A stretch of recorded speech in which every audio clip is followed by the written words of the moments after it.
बोले जितनो गोबर लेके जाएगी उतनो लोना माखन को तोकू मुए देनो पड़ेगो। एक गोपी नंद रानी यशोदा के पास आई, पास आकर के बोली मैया मेरे घर में आज पूजा है है, मुझको गोबर ले जानो, मैं आपकी गैया को गोबर ले जाऊं।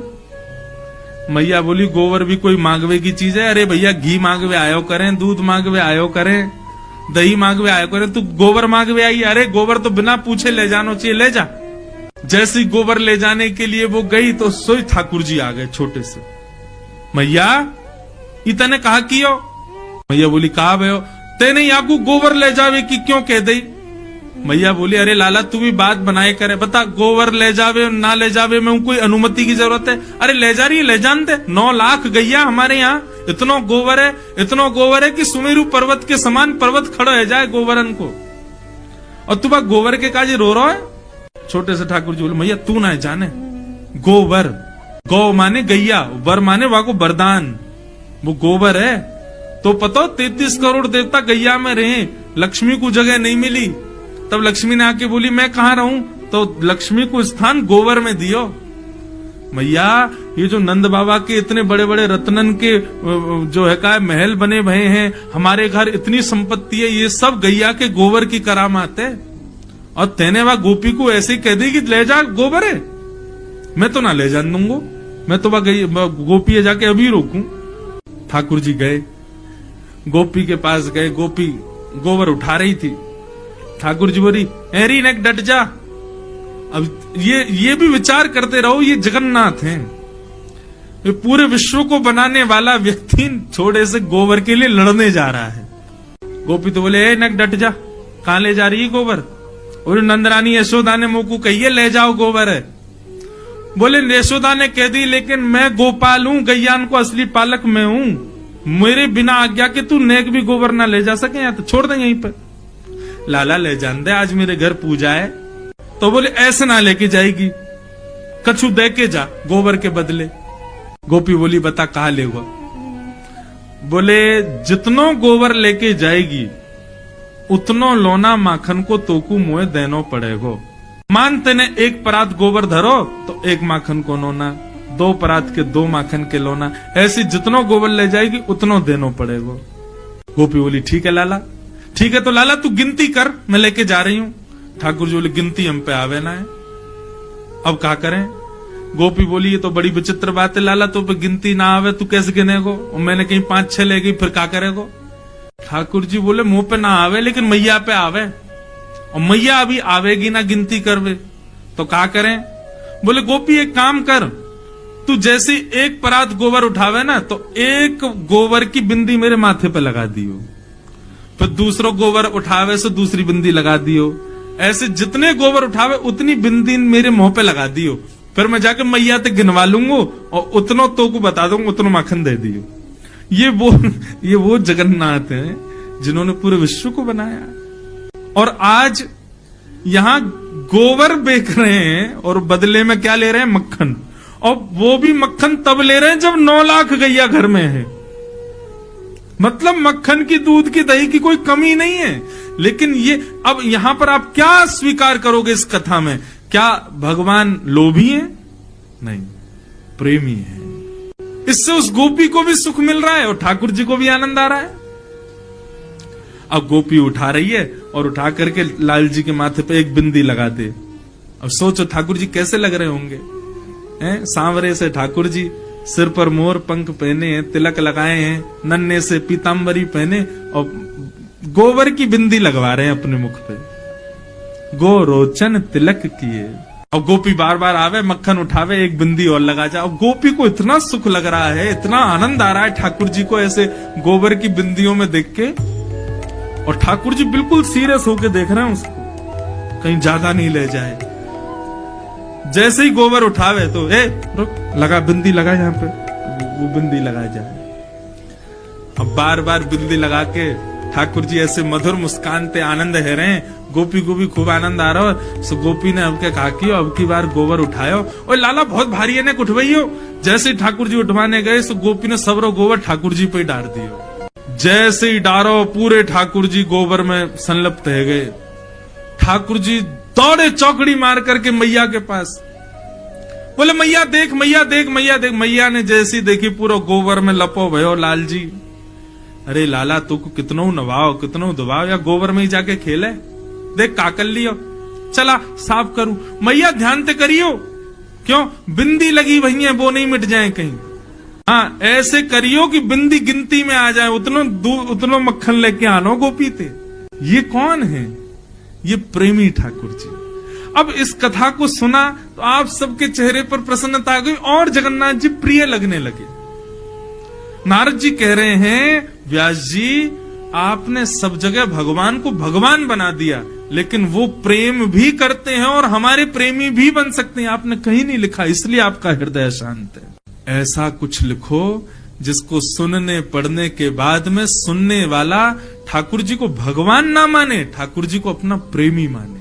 पूरे ब्रजमंडल में महाराज 56 भोग बने हैं, देसी घी की मधुर सुगंध आ रही है। सब ब्रजवासी अपने अपने घरों में 56 भोग बना रहे हैं। ठाकुर जी नंद बाबा के पास गए, गोद में जाकर के बैठ गए और नंद बाबा से बोले बाबा जे कौन के काजे 56 भोग बननो है? नंद बाबा बोले लाला हम सब किसान हैं, हमारे इष्ट इंद्रदेव हैं, तो इंद्रदेव को प्रसन्न करने के लिए हम लोग 56 भोग बना रहे हैं। साल में एक बार हम इंद्र की पूजा करें तो हमारी पूजा से प्रसन्न है करके इंद्र ओलावृष्टि, अतिवृष्टि, अनावृष्टि इन सबन से हमारे खेतन की रक्षा करे, या हमारे हम इंद्र की पूजा कर रहे हैं। ठाकुर जी बोले अच्छा बाबा एक बात बताओ, आपने इंद्र को प्रसन्न कर लियो और कहीं वायु देवता नाराज है गए तो? इंद्र तो प्रसन्न हो गए लेकिन वायु ही खत्म है गए तो आपकी फसल बच जाएगी? बोले नहीं। तो फिर वायु देवता की भी पूजा करो, तो इंद्र देवता की भी वायु देवता की भी। और बाबा एक बात और सुनो, कहीं इंद्र देवता प्रसन्न है गए, वायु देवता प्रसन्न है गए और सूर्य देवता नाराज है गए और वो सोचे कि मैं तो प्रकट ही नहीं हूँ, तो आपकी फसल है जाएगी, आपकी खेती बाड़ी है जाएगी? बोले नहीं, सूर्य का प्रकाश तो चाहिए। तो फिर तीसरे सूर्य देवता की भी पूजा करो। और सब प्रसन्न है गए, वरुण देवता नाराज हो गए तो जल ही नहीं डालोगे तो बीज उत्पन्न कैसे होगा? पिताजी यदि आप ऐसे एक एक देवता को प्रसन्न करोगे तो 33 करोड़ देवता हैं, सबके चाहवे से ही हमारी खेती बाड़ी चल रही है। एक देवता भी नाराज हो जाए तो हम कुछ नहीं कर सकते, लेकिन 33 करोड़ देवताओं को पूजने का विधान नहीं है। पत्तों में जल नहीं डाला जाता है, वृक्ष की जड़ में जल डाला जाता है, पत्ते अपने आप पुष्पित और पल्लवित हो जाते हैं। ये 33 कोटि देवताओं की जड़ के रूप में, मूल के आधार के रूप में नारायण हैं। यदि आप उनको निवेदित करोगे तो सब देवता प्रसन्न हो जाते हैं और वही नारायण हमारे ब्रजमंडल में गोवर्धन रूप में विराजमान। चलो सब गोवर्धन की पूजा करेंगे। ब्रजवासी बोले या नेक्स्ट से लाला की बात मान करके हम वर्षन से चली आ रही इंद्र की पूजा बंद नहीं करेंगे। अरे लाला कौन सा देवता गोवर्धन नाथ? बोले साक्षात नारायण ही हमारे ब्रजमंडल में गोवर्धन रूप में विराज रहे हैं। लाला कहीं इंद्र नाराज है गए हो तो? इंद्र नाराज है गए हो तो? ठाकुर जी बोले जिनकी शरण में जा रहे हो वे तुम्हारी रक्षा करेंगे। इंद्र उनते बड़ो ना है, ये इंद्र आदि तो सब देवता हैं, पर ये तो साक्षात भगवान, चलो उनकी शरण में। अब भी ब्रजवासी राजी नहीं थे। ठाकुर जी ने सबसे कही, बोले आपने इंद्र को कभी देखा है? सब बोले नहीं। बोले लेकिन हम वचन देते हैं कि हमारे गोवर्धन नाथ प्रकट होकर दर्शन देंगे। अब चलो। तो दर्शन के प्रलोभन में सब गोवर्धन नाथ के दर्शन होंगे, दर्शन होंगे। देवता दिखेगो, देवता हमको आज दिखेगो, कैसे होवे देवता, इस भाव से सब ब्रजवासी 56 भोग ले करके गोवर्धन जा रहे हैं। सब ब्रजवासी 56 भोग लेकर के पहुंच गए गोवर्धन। गोवर्धन पहुंच करके सबन ने 56 भोग सजाए, गिरिराज जी की परिक्रमा लगाई, मानसी गंगा से श्री गोवर्धन नाथ जी को अभिषेक किया। अब सब लोगों ने 56 भोग सजाए, सब लोग गिरिराज जी से प्रार्थना करने लगे, स्तुति गाने लगे। इतने में ही 4 भुजा वाले श्री गोवर्धन नाथ गिरिराज पर्वत के ऊपर प्रकट है गए और चारों भुजाएं खाली हैं। शंख चक्र गदा पद्म नहीं है ठाकुर जी के हाथ में। चारों भुजाओं से ब्रजवासियों को बुला रहे हैं और कह रहे हैं लाओ ब्रजवासियों भोग, लाओ ब्रजवासियों भोग। सब ब्रजवासी तो देख करके बोले अरे लाला देख तेरो सांचो देवता प्रकट है गयो। अरे भैया हमने तो जीवन में पहली बार देवता देखो, देखियो कैसो प्रकाश आ रहा है यहाँ में थे। सब ब्रजवासी अपने अपने घर की सामग्री लेकर के जा रहे हैं, अपने हाथ से गिरिराज जी को पवारे। आप ही पूजे आप पुजावे। ठाकुर जी खुद ही पूजा कर रहे हैं, खुद को ही पुजवा रहे हैं। 2 रूप से खड़े हैं, एक रूप से गिरिराज जी पे, एक रूप से नीचे। ब्रजवासी श्रीदामा मधुमंगल लाला के पास गए, बोले लाला तेरा देवता है तो बड़ो सुंदर। ठाकुर जी बोले देवता है भैया। बोले लाला एक बात बता, जे देवता को चेहरा तोते बहुत मिल रहा है, देखियो बिल्कुल तेरे जैसा लग रहा है। अगर तेरे 2 हाथ लगा दिए जाए तो ऐसा लगेगा तू ही देवता बन के खड़ो है का। ठाकुर जी बोले ना ऐसी बात ना है, देवता तो गोरो है ना, मैंने कारो से बोले ही ना देता हूँ तेरे जैसो कार हुई है। लाला सही सही बता जाते तेरा चेहरा कैसे मिल लो है, तुम दोनों एक जैसे काई को लग रहे हो। ठाकुर जी बड़ा सहज उत्तर देते हैं। ठाकुर जी बोले भैया मैं अपनी गैया चरावे गोवर्धन पर्वत पे आऊं तो जा गैया को दूध मैं पीऊं, जब गैया चरावे गोवर्धन पर्वत पे आऊं तो वही गैया को दूध निकाल के गोवर्धन नाथ पी ले, एक ही गैया को दूध हम दोनों पी में हमारो चेहरा मिले। श्रीदामा बोलो लाला जे कोई बात तो है ना, एक गैया को दूध पीवे तो चेहरा कैसे मिले। बोले जैसे मैया को दूध पीवे थे बहन भैया को चेहरा मिल जाए, वैसे गैया को दूध पीवे थे मेरो और गिरिराज जी को चेहरा मिले। मधुमंगल श्रीदाम बोले लाला तो फिर बछड़ान को चेहरा क्यों ना मिल लो हम थे, ये बछड़ा बछिया अब ऐसे मोह नम्बो करके क्यों चले, जो तो गैया को दूध पी में। लाला सांची बताइए तेरो चेहरा कैसे मिल लो यार। ठाकुर जी बोले यही बात है और कोई बात ना है। ठाकुर जी बात वहीं रोक करके कहीं और चले गए। लेकिन ब्रजवासियों का भोलापन देखो, इतने में नारद जी आए और 56 भोग में से कुछ सामग्री लेके इंद्र के पास चले गए। इंद्र से बोले और इंद्र क्या हालचाल तुम्हारे। इंद्र बोले बढ़िया, हाथ आगे करो जरा। इंद्र ने हाथ आगे किया, बोले लो मोहन थार खाओ। इंद्र ने मोहन थार खाई, बड़ी बढ़िया, कहाँ से लाए। बोले बढ़िया लग रही है। बोले हाँ। बोले लो पेड़ा खाओ, लो रसगुल्ला खाओ, एक कलाकंद खाओ, रबड़ी खाओ। इंद्र बोलो महाराज आनंद आ गया, कहाँ से लाए हो इतना स्वादिष्ट। बोले तुमको स्वाद तो पता होगा, थोड़ा स्वाद समझ नहीं आ रहा तुम्हारे। बोले थोड़ा थोड़ा ऐसा लग रहा है मेरी हर वर्ष ब्रजवासी मेरी पूजा करते हैं ना तो उनके प्रसाद को स्वाद बिल्कुल ऐसा ही रहे। बोलो वहीं से लाए। आजकल तुम्हारी पूजा बंद हो गई है ना, वहाँ गोवर्धननाथ की पूजा हो रही है, अब तुम्हारी पूजा तो बंद, तुम्हारा पत्ता साफ हो गया मस्त। इंद्र बोला क्या कह रहे हैं आप। बोले हाँ वो नन्ना सा बालक कृष्ण है ना, उसने सबको गिरिराज जी की शरण में पहुंचा दिया। इंद्र बोले इन ब्रजवासियों की इतनी हिम्मत, मेरी पूजा छोड़ दी इन लोगों ने, इस साल भर में एक बार मेरी आराधना करते हैं बंद कर दी। मेघ मालाओं को आज्ञा कर दिया जाओ जाकर के पूरे ब्रजमंडल पर बरस जाओ, इतना बरसना कि पूरा ब्रज डूब जाए। यहाँ सब गिरिराज जी को भोग पवा रहे थे, नाच रहे थे, गा रहे थे, इतने में गड़गड़ गड़गड़ करके काले काले बादल आकाश में आ गए। अंधेरा हो गया महाराज, पूरे ब्रजमंडल पर अंधेरा छा गया। सांबर तक ऋतु। इंद्र ने साधारण बादलों को नहीं भेजा, जिन बादलों को प्रलय के समय पर वर्षा करने भेजते हैं उन बादलों को भेजा। सांबर तक मेघ, एक बूंद हाथी के सूंड के समान गिर रही है आकाश, और वो भी मूसलाधार। ब्रजवासी त्राही माम करके दौड़ने लगे। अरे लाला हम तो पहले ही मना कर रहे इंद्र की पूजा बंद मत करो, देखो नाराज है गए। ठाकुर जी बोले अविश्वास प्रकट नहीं होना चाहिए, जिनकी शरण में आए हो उनसे प्रार्थना करो। सब ब्रजवासी घुटनों पर बैठ गए, सब ब्रजवासी नेत्र बंद करके हाथ जोड़ करके प्रार्थना कर रहे थे। इतने में ही हमारे बाल कृष्ण प्रभु गए, गिरिराज जी को प्रणाम किया, प्रणाम करके एक तरफ से दोनों भुजाओं से उठा करके भीतर प्रवेश किया और प्रवेश करके 7 कोस लंबे चौड़े गिरिराज पर्वत को अपने बाम हस्त की इकन्नी उंगली के नख पर ठाकुर जी ने धारण कर। आ जाओ सब ब्रजवासियों, सब आकर के खड़े है जाओ, मैंने गिरिराज जी उठा लिए। सब ब्रजवासी दौड़े महाराज, लाखों ब्रजवासी थे। बीच में एक पर्वत के ऊपर ठाकुर जी खड़े हैं, चारों तरफ ब्रजवासी अपनी अपनी छड़ी लगा करके खड़े है गए। सबन ने अपनी छड़ी लगा ली और सब एक टक अपलक नेत्रों से ठाकुर जी को देख रहे हैं। लाला तेने इतना बड़ो गिरिराज पर्वत कैसे उठा लियो, ये तोपे तेरी उंगली पे ऐसे कैसे उठ गो गिरिराज जी, ये तो बहुत बड़ा पर्वत है लाला, 21 किलोमीटर लंबो चौड़ो पर्वत है। ठाकुर जी बोले हम जय जय हैं, आओ प्रणाम करो। ए मधुमंगल श्रीधाम चला प्रणाम कर। बोले लाला तू जो कहेगो सो मान जाएंगे, लेकिन जे ना मानेंगे कि तू जय जय,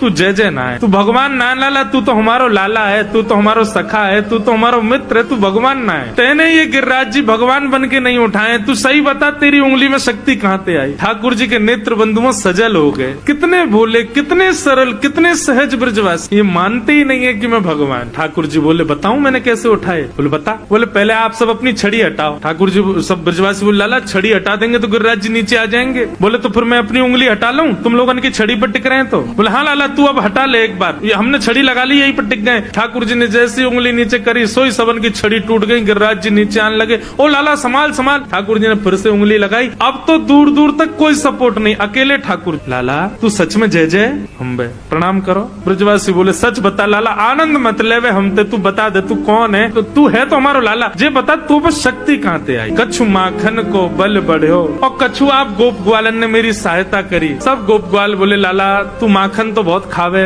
बासे तेरो बल बढ़ो ये तो समझ में आ गई, पर कछु गोपन करी सहाय, हम ग्वाल वालन ने तेरी कहा सहायता करी लाला। बोले आप सब लोग टकटकी लगा के मुझको देख रहे थे, अपलक नेत्रों से मुझको देख रहे थे, तो आप सबके नेत्रों से आप सबकी शक्ति निकल करके मेरे भीतर आ गई। लाखों ब्रजवासियों मुझको देख रहे हो, सबकी शक्ति मेरे भीतर आ गई और मैंने अपनी इकन्नी उंगली पे गिरिराज जी उठा लिए। वास्तव में ये मेरो बल नहीं है, आप सब ब्रजवासी मुंह को देख रहे हो ना, तो आप सब उनको बली मुंह में आ गए हो। और ब्रजवासी इस बात को मान गए। तभी हम कहें लाला आजकल हम कमजोर कैसे है गए, आजकल घबराहट है जाए हमें बहुत जल्दी, नेक चले सांस फूल जाए। हम कहें भैया इतनी कमजोरी कहाँ से आ गई, अब तो चली शक्ति लाला ने चुरा ली है हमारी। हाँ लाला ये बात सही है, तू जय जय ना आए, हमारे बलते तेने गिरिराज जी उठाए। महाराज ब्रजवासी ने घी के पीपा खोल लिए और लगे महाराज लड्डू बनावे, बढ़िया लड्डू बनावे, मोहन थार बनावे। नंद बाबा बोले तुम्हें नेक शर्म ना आ रही, गिरिराज जी उठा रखे हैं लाला ने और यहाँ 56 भोग बना रहे हो तुम। बोले बाबा तुम ना जानो कि 56 भोग बनावेंगे, बना के फिर हम खाएंगे, फिर हमारे भीतर शक्ति बनेगी, फिर हम लाला को देखेंगे तब हमारी शक्ति लाला में जावेगी, तब लाला उठावेगा। ठाकुर जी को आनंद तो इतना आ रहा है, बोले मानना ही नहीं कि मैं भगवान हूं। और श्री राधे जू की कृपा से मैंने गिरिवर लियो उठा।